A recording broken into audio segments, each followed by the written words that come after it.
Something feels off in America, and if you have felt it, you already know what I am talking about. It is not one bad month or one unexpected bill. It is that slow, creeping feeling that no matter how hard you work and no matter how carefully you plan, things just keep getting tighter. And here is the part that almost nobody is actually talking about. Many of the people feeling it the most are technically bringing in more money than they were 3 years ago. Wages went up, and yet millions of households feel worse off than before. That contradiction has a very specific explanation, and once you understand it, the way you look at your own financial life will never quite be the same. This is not about one thing going up in price. It is about every major expense moving in the same direction at the same time, pushing against budgets that were already stretched to their limit.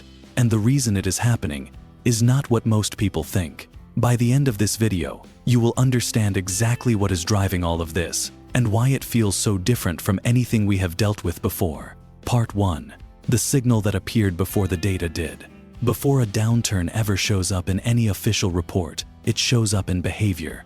Not in government statistics, not in economic forecasts, but in the way people quietly begin moving through their week a little differently. That is always the first signal. And that shift is already happening right now, all across the country, in ways most people are not connecting to each other. A few years ago, you could get a pretty good read on the health of the economy just by looking around on a weekend. Campgrounds were booked out weeks ahead of time. Restaurants had lines on Tuesday nights. Families loaded up the car for a short road trip without once thinking about what gas was going to cost. Spending money on ordinary things felt natural. It felt like what people with stable lives were simply supposed to do. That feeling has changed. Platforms that handle weekend rental bookings are now reporting noticeably softer demand in regions that were completely sold out 2 summers ago. Small businesses in towns that rely on passing visitors are describing longer, slow stretches between good days. State parks, lakeside towns, roadside diners, the numbers have quietly come down. Now here is why this matters more than it might seem on the surface. Consumer behavior moves faster than official economic data. People change how they act long before the reports catch up, before recessions are officially declared, before job numbers shift, before anyone on the news confirms that something is wrong. The adjustment already happens at the household level first, and the data follows months later. So when you see this kind of consistent change in behavior playing out across multiple regions and multiple industries at the same time, that is not just noise. That is a signal. And one of the clearest places that signal shows up is somewhere every household visits several times a week: the gas station. Filling up a standard vehicle in many parts of the country now costs dramatically more than it did 3 years ago. For families already dealing with higher rent, rising insurance costs, and a grocery bill that creeps up every month, the gas pump has stopped being background noise and has become something people actually think about before they decide to drive somewhere. Think about someone like Marcus, a logistics coordinator outside Columbus, Ohio. Steady job, reasonable income. Nothing about his situation looks troubled on paper. But over the last year and a half, he started combining every single errand into one loop on Sunday afternoons. Not because he cannot technically afford the gas, but because somewhere in the gradual buildup of costs rising across every other part of his life, protecting each dollar became automatic. He does not calculate it anymore. It simply became the way he moves through his week. Now picture that same quiet adjustment happening across tens of millions of households at the same time. That is why entire industries that depend on casual, unplanned consumer spending are beginning to send signals that something has shifted. The individual adjustments are small. The combined effect is enormous. Part 2. The grocery store does not lie. If you want to understand what is actually happening inside the economy, forget the stock market for a minute and go to a grocery store and pay close attention. Because the grocery store does not have a public relations team. According to available data, food insecurity has continued rising across American households in recent years. And this includes working families who never previously needed any kind of outside help. Food banks in major cities are reporting demand increases that would have seemed almost impossible 5 years ago. Volunteers at distribution sites describe people showing up who are clearly employed, who drove themselves there, who on paper earn enough that they should not need to be standing in that line. But there is a second thing happening inside grocery stores that affects everyone, not just households in financial difficulty. Packages are quietly getting smaller while prices stay the same or go even higher. A cereal box that used to hold 18 ounces now holds 14. A coffee can that used to last 3 weeks now runs out in 2. Most people had never heard the word shrinkflation before it started getting media coverage.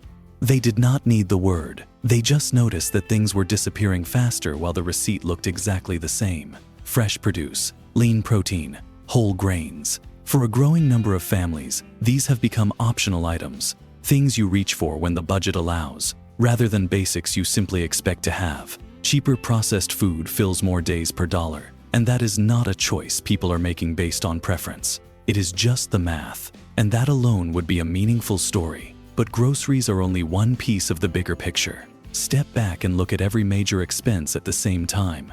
Car insurance is up significantly across most states. Homeowner and renter insurance has risen sharply, especially in areas dealing with more frequent extreme weather. Utility bills are up in most places. Healthcare deductibles have grown.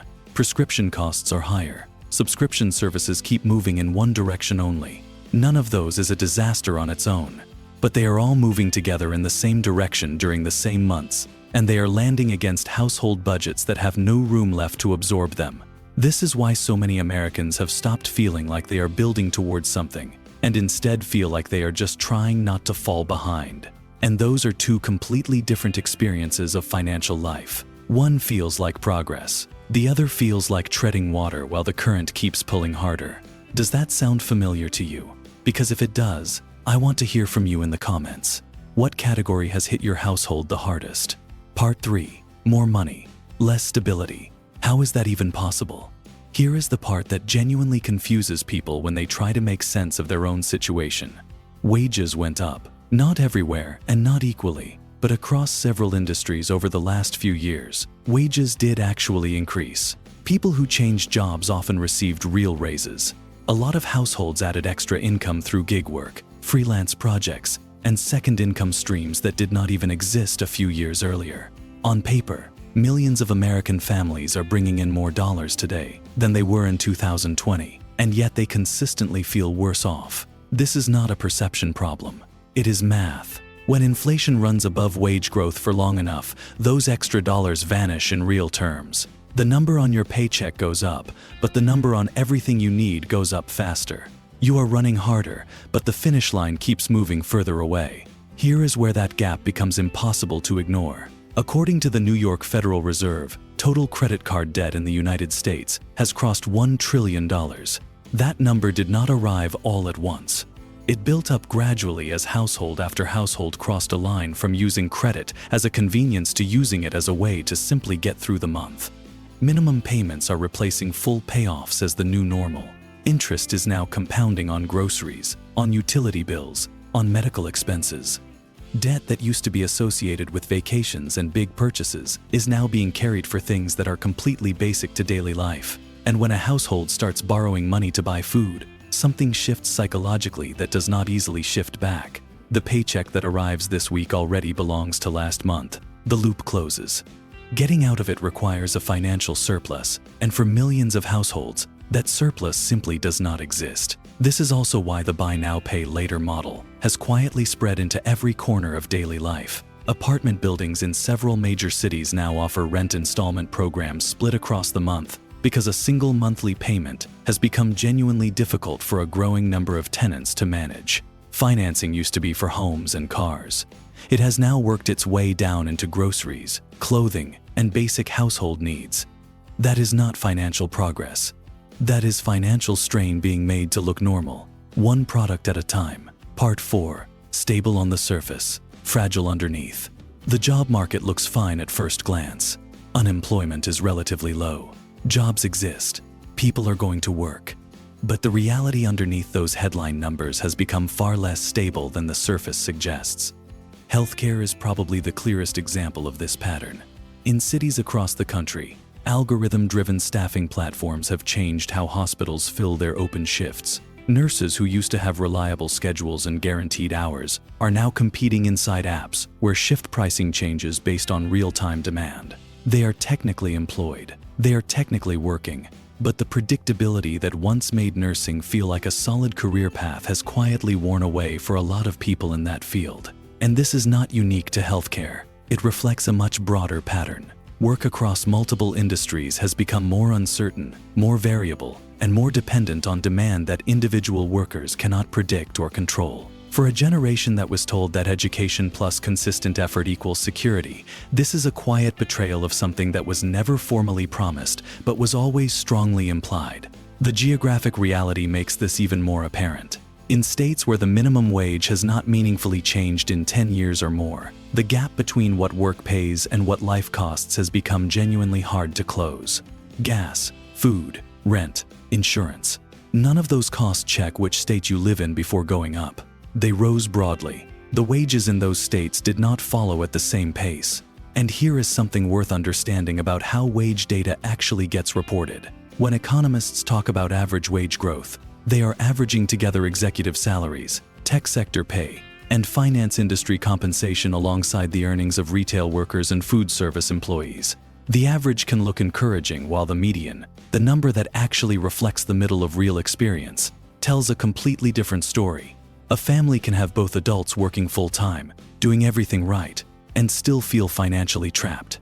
That is not a contradiction. That is the actual daily reality for millions of American households right now. Part 5. The generation that did everything right. There is a generation of Americans right now, people in their 30s and early 40s, who genuinely did what they were told to do. They stayed in school. They built careers. They kept their debt under control. They saved. They waited until they felt ready. They followed the formula handed to them by every financial advice column, every school guidance counselor, and every well-meaning parent. And the formula stopped working while they were still following it. Mortgage rates are significantly higher than the historic lows that defined the entire previous decade. Home prices in most metro areas, and honestly in many smaller ones too, remain high relative to what households actually earn. And the costs that come on top of ownership itself, property taxes, homeowner insurance, and maintenance, have gone up sharply in many states. The affordability problem does not end at the mortgage. It stretches well beyond it. Here is a straightforward example of what this actually looks like. Priya and Daniel are in their early 30s. Both have professional jobs. They have been saving steadily, keeping their debt low, and working toward a down payment. They are not failing. By any fair measure, they are doing everything right. But every year, the target moves. The down payment figure they calculated 2 years ago no longer covers what lenders require at today's prices. The interest rate they would qualify for right now more than doubles the monthly payment on the same home compared to what it would have cost to carry in 2020. The path got harder while they were already on it. Not because of anything they did wrong, not because of any lack of discipline. The math simply moved. That is why frustration over housing feels like something deeper than just a complaint about prices. It is not only expensive, it is a signal that doing the responsible things no longer reliably leads to the expected outcomes. Healthcare layers directly on top of all of this. According to KFF, average employer-sponsored family insurance premiums have continued rising in recent years. Many insured families still face significant out-of-pocket costs before their coverage actually does anything for them. Deductibles that used to feel like a reasonable safety buffer now represent weeks of take-home pay for middle-income households.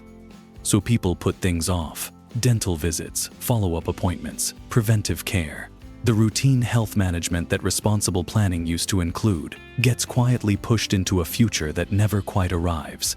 And the long-term effects of this are starting to reshape decisions that would have seemed almost unthinkable to earlier generations. More young Americans are delaying marriage and holding off on having children, not because they do not want those things, but because they do not feel stable enough yet to pursue them responsibly. The benchmark for readiness, steady income, manageable housing costs, some savings, has drifted further away even as people reach exactly the age when they should be able to grab it. The social understanding of what adult life is supposed to look like is being quietly rewritten, not by anyone's deliberate choice, but by economic pressure. Part 6. When billion-dollar brands start fighting over your dollar menu, here is something that deserves more attention than it usually gets, because it tells you something that household surveys and economic reports alone simply cannot. Large companies watch consumer behavior in real time. And right now, across industries that normally have almost nothing in common, they are all describing the exact same shift. Start with fast food. This is historically the single most recession-resistant consumer category. When budgets tighten, People cut fine dining first, then casual restaurants, then everything else. Fast food is supposed to be the floor, the category that holds no matter what. McDonald's has directly acknowledged softer spending among its lower-income customers. Companies that spent years raising menu prices are now bringing back value promotions specifically to win back the customers they lost. When a brand built around affordable food starts competing hard on affordability again, that is not a seasonal promotion. That is a company responding to a real, measurable signal coming directly from its customers' wallets. Fitness brands tell a parallel story. Planet Fitness has reported unusual membership losses and payment issues that do not match typical seasonal patterns. Gym memberships are one of the last things people cancel when money gets tight. They represent health, routine, and personal investment. When those start going, it means households are putting available cash above almost everything else, including things they genuinely value and want to keep. Streaming services show how this plays out over time. These platforms spent years slowly raising monthly prices, sometimes by 20% or more in a single billing cycle. Consumers stayed patient longer than most analysts expected. Then it broke. Cancellation rates climbed, and many platforms now quietly offer discounted rates specifically at the moment a customer tries to leave, not before. The fact that the discount only appears at the point of cancellation tells you exactly how these companies were thinking about pricing all along. They knew where the line was. They were simply testing how far past it they could push without losing people. Restaurants are in the same position. A casual dinner that cost $40 2 years ago now regularly comes to $80 or $100 after service charges, taxes, and drinks. For households already juggling rent increases and insurance renewals at the same time, eating out has shifted from a routine Tuesday night decision to something people plan and budget for deliberately. And when enough households make that same reclassification at the same time, it moves through an entire industry's revenue. Underneath all of this, there is a slower kind of damage happening that is harder to measure but just as real. Consumers who keep paying more for products that keep quietly getting smaller begin developing a general distrust toward every commercial exchange, every renewal notice, every slightly lighter package, every price that crept up between visits without any announcement. It starts to confirm something people have been sensing for a while, that the economy is taking more from them while giving less back in return. That is not an overreaction. In a lot of cases, it is simply an accurate reading of what has actually been happening. If this is connecting with you, a like genuinely helps this reach more people going through the same thing. Part 7. What the banks are quietly watching. The most honest economic data does not come from government announcements. It comes from the institutions that see what people actually do with their money every single day. And right now, banks are tracking something very specific: debit card spending, the kind that draws directly from your available cash balance, has slowed down. Credit usage has gone up. That combination, tracked over time, is one of the clearest behavioral signals that financial cushions are getting thinner. People are not staying away from their checking accounts by choice. The checking accounts simply have less in them.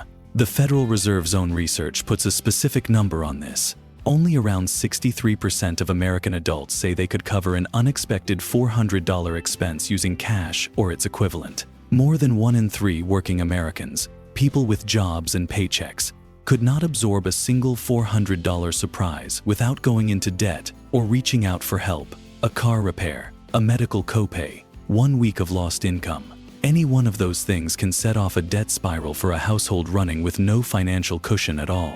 Now here is what makes this moment structurally different from a typical rough patch. In most years, you might see 1 or 2 industries showing signs of consumer pullback. That is just normal market movement. What is not normal is what we are seeing right now. Fast food, fitness, streaming, casual dining, grocery stores, banking, housing, and labor are all simultaneously describing the same underlying pressure across completely different business models, customer bases, and economic situations. That level of alignment across unrelated sectors does not happen by chance. It points to something structural, something embedded in the daily financial reality of a very wide cross-section of this country. Structural pressure does not get fixed when one bill gets paid. It persists until the underlying conditions actually change. Part 8. This time feels different, and here is why. America has been through difficult economic periods before. The dot-com collapse, the 2008 financial crisis, the early shock of the pandemic. This country has navigated all of them. Every single one of those had a clear arc, a recognizable cause, a peak, and a path back towards something more stable. Even when the recovery was painful, the general shape of it was broadly understandable. What people are experiencing right now does not have that shape. In every prior downturn, at least one major category of everyday life held steady. Housing was expensive, but groceries were still manageable. Wages were flat, but healthcare was still accessible. Energy costs spiked, but eventually came back down. There was always something, some part of daily life, that was not being pulled in the same direction as everything else. That anchor is missing right now. For a large share of American households, every major expense category is moving the same way at the same time. There is no category where the pressure has let up, no corner of the budget that is getting any easier.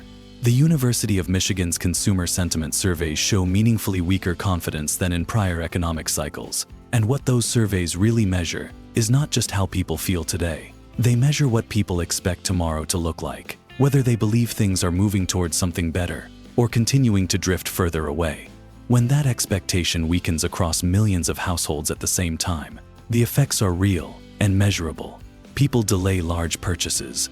They hold off on starting businesses. They do not make the move to a city where they might earn more. They stop making decisions that stretch their financial exposure into a future they cannot predict. Economic caution becomes its own kind of drag. It slows activity in ways that reinforce the exact conditions that created the caution in the first place. And unlike prior cycles, there is no clear peak to point to. No moment where people can say, that was the worst of it, and things are moving back now.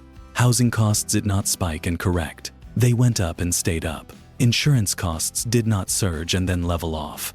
They are still climbing. Healthcare has moved in one direction for decades. There is no obvious moment to exhale, and that absence, that uncertainty about whether things are actually improving or just continuing, is a fundamentally different kind of pressure than anything most Americans have had to navigate before. Part 9. It is not just the finances. It is what the finances mean. There is a layer underneath all of this data that takes a little longer to put into words, but it might actually be the most important part of this entire story. The American middle class did not just build a financial position over the last 50 years. It built a belief system around what effort is supposed to produce. Work hard, stay consistent, be responsible with money. Time and discipline will eventually reward you with something stable, with ownership, with security, with the ability to build something real for the people who depend on you. That was never a formal promise. Nobody signed a contract.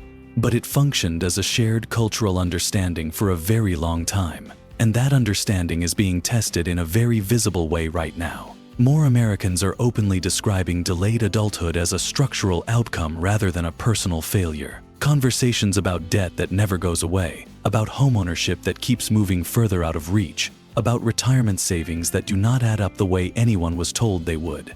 These conversations have entered public discussion with a kind of directness that would have felt unusual just 10 years ago. That openness is actually healthy in one sense. It allows people to recognize that what they are experiencing is shared, that they are not individually failing at something everyone else around them is quietly managing just fine. But it also shows how far the normalization has already gone. Financial stress is no longer something most people expect to work through and move past. For a growing number of households, it has become the default condition, the new baseline. And when the goal shifts from building something meaningful to simply holding on to what you already have, when stability becomes the aspiration rather than the starting point, the relationship between work and outcome changes in a way that is very hard to reverse quickly. People do not stop working. They keep going. They pick up extra shifts. They start side projects. They cut things that used to feel non-negotiable. They find ways to keep moving forward. But somewhere underneath all of that effort, quietly, they begin to stop believing that the formula still delivers what it was always supposed to. Part 10. What is actually happening here? This is not a story about collapse. Let me be clear about that. Economies adjust.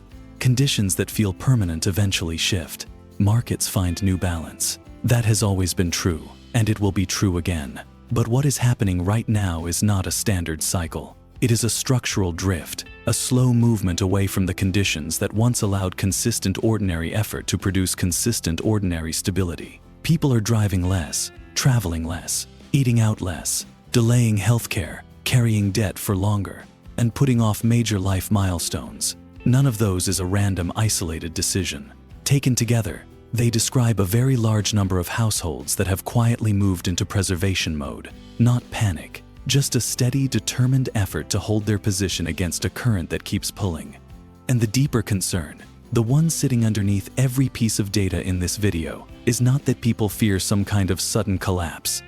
It is simpler than that, and in some ways more troubling. People are beginning to wonder whether consistency still gets rewarded the way it used to, whether the path still leads where it always appeared to lead, and whether the sacrifice is still connected to the outcome it was supposed to produce. Once enough households start quietly asking that question, the conversation stops being about interest rates, or grocery prices, or any single economic variable. It becomes about whether people still trust the future. And when that trust erodes, when working harder stops feeling like it leads somewhere meaningful, that is not only a financial problem. That is a question about what kind of country this is, and what it still genuinely offers the people who are trying their hardest inside it. The official data tells one story. The behavior of tens of millions of ordinary American households tells another. And right now, those two stories are moving further apart. What part of this felt most true to your own experience? I genuinely want to know. Drop it in the comments below.